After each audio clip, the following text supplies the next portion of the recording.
And he still went on ministering. And he had to say some solemn things. That those down there in Egypt who'd rebelled against God's own word, they would never say, "The Lord liveth." There wouldn't be anyone left to say, "The Lord liveth." Oh, what a grievous thing. Well, I'll just go on.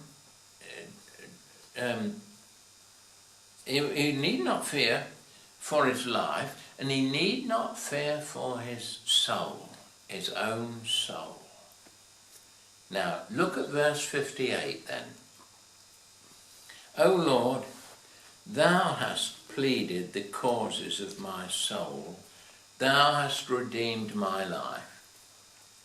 Now, did you think when we opened the book of Lamentations this morning that we were going to read about the Redeemer?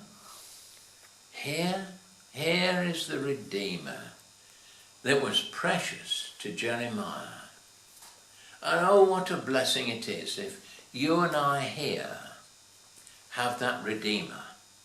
Have that Redeemer in our eye.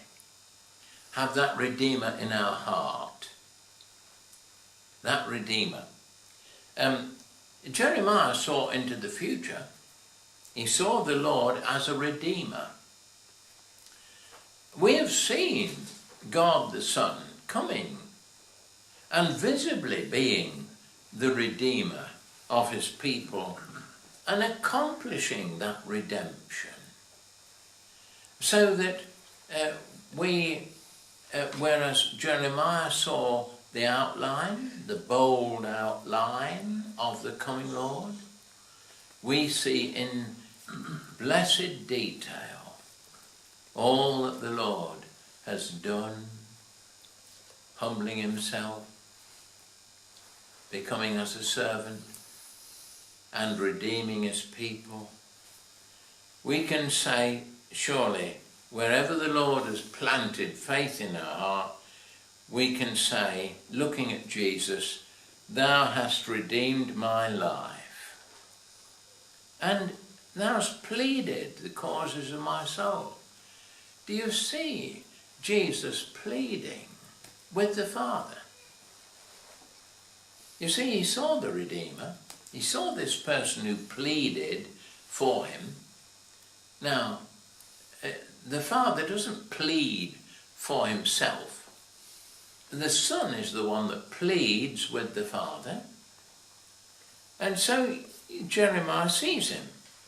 "O Lord, thou hast," and notice the way in which the Lord is printed in verse 58, not in capitals like the other times. "O Lord," thinking of this person, this other person, this God the same, but this person. "O Lord, thou hast pleaded the causes of my soul, thou hast redeemed my life." And you know, he's still pleading. He's still pleading for those who call upon him, though they feel in a low dungeon, though they feel so afflicted and distressed, though they feel down at heart. The Lord pleads, "Thou hast pleaded the causes of my soul." Oh, that he pleads that faith might not fail, pleads that the Lord will have mercy, and so on. And finally, I will mention verse, or nearly finally, in verse 59, "Judge thou my cause." He looked to the Lord as the judge. "Judge thou my cause." He's got the time in front when the Lord will be seen to be the judge. He observes, he sees now.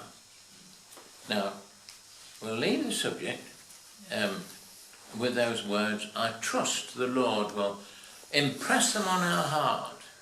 Fear not. Mighty, mighty words of comfort. Fear not. Now listen, to Jeremiah. This is what he is enabled to say to the people. Chapter 46 of Jeremiah, last two verses.